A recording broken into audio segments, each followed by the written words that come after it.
You ever wonder who's been licking all your spoons? Boy, do I have a perfectly reasonable explanation for you. Introducing Yule Lads, who I can only describe as little Icelandic goblin men doing like vaguely Christmas-related shenanigans to fuck with people. Yule Lads are my favorite Christmas-related Germanic Scandinavian little freaks. My least favorite being Black Pete. For obvious reasons. Anyways, there's 13 of these guys, so let's just jump right into it. Each Yule Lad has a date of arrival and a date of departure, so I'm going to go chronologically here. I'm also going to rate them on a scale of 1 through 10 on the objective scale of my opinion. Starting out strong with Sheepcoat Claude, I don't know, but he sounds like the beginning of a Norm Macdonald joke. Claude's a perfectly straightforward character. He just fucks with sheep, and he has a peg leg.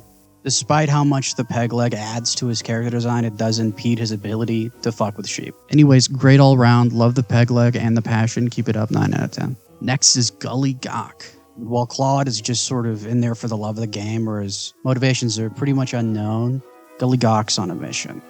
He waits for an opportunity to sneak into cow sheds to steal milk, specifically from cows.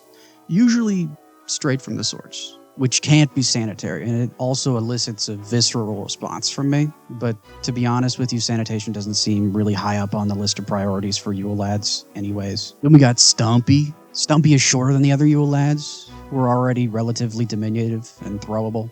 He waddles around and steals pans and eats all the crust. Being close to the ground probably helps him with this, because Icelandic people leave pans on the floor for some reason. Anyways, I love that they named the short one Stumpy. That's hilarious. Also, we stan a short king. 8 out of 10. -2 for being short.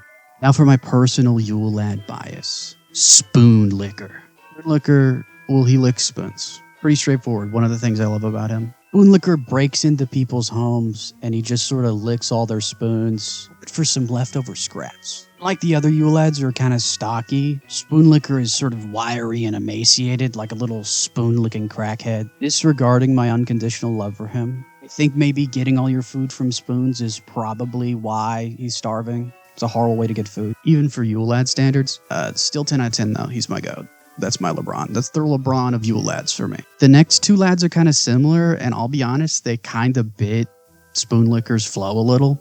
We got Pot Scraper and Bowl Licker. We're already similar to each other. Pot Scraper just scrapes pots, which is lame.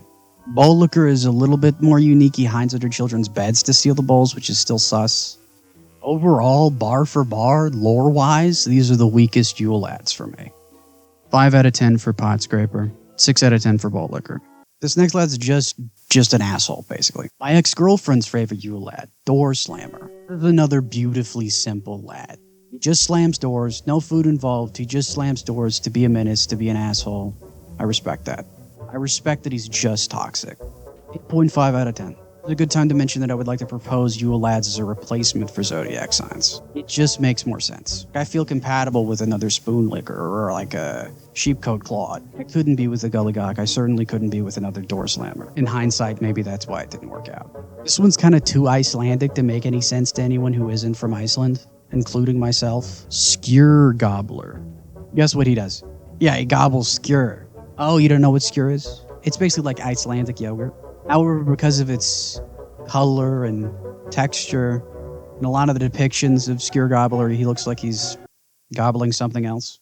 So, shout out to Skyr Gobbler. I think my ex-girlfriend was a bit of a Skyr Gobbler too. 7 out of 10.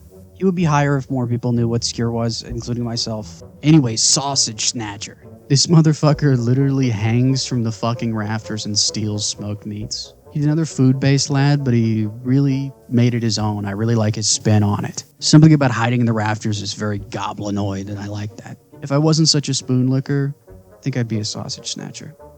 I'm a Spoon Licker sun and a Sausage Snatcher moon, is what I'm trying to say. 9.5 out of 10. He's everything I'm looking for in a Yule Lad. He's only not 10 out of 10 because I feel like he should branch out to more meats. Window Peeper. I'll be honest, this guy just seems like a creep. He looks in people's windows, mostly children, mind you.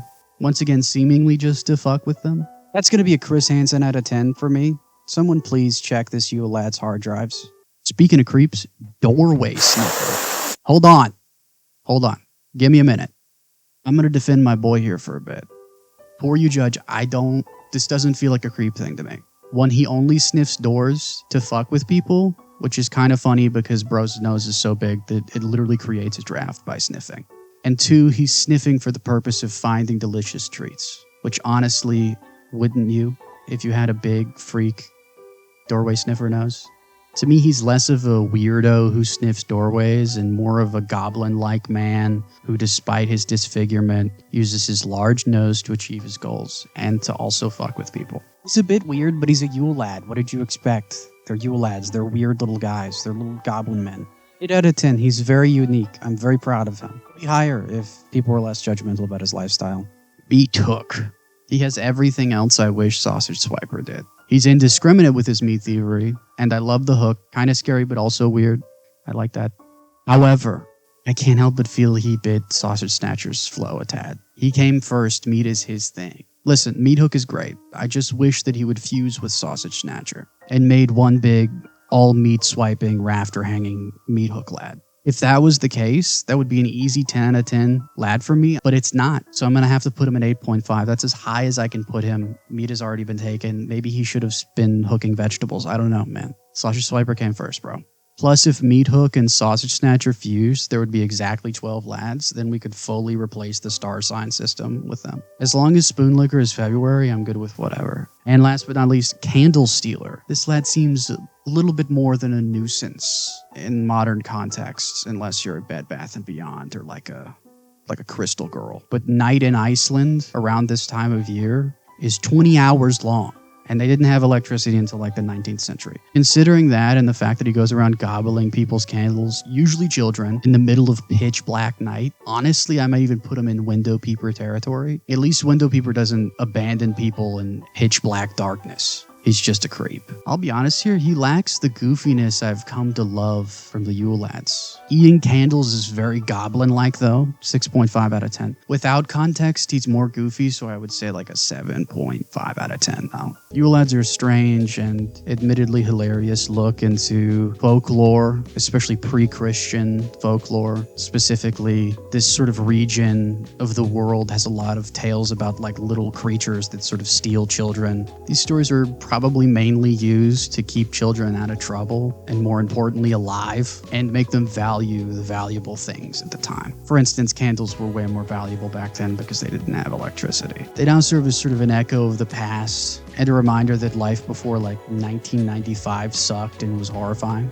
And a minor hyperfixation for me to make fun of and over-explain on the internet. Comment what Yule lad you guys are. I'm very curious. As you guys probably already know, I'm a diehard Spoon Licker. Watch my other videos, I work very hard on them. Like, sub, whatever. Seriously though, someone check Window Peeper's hard drive.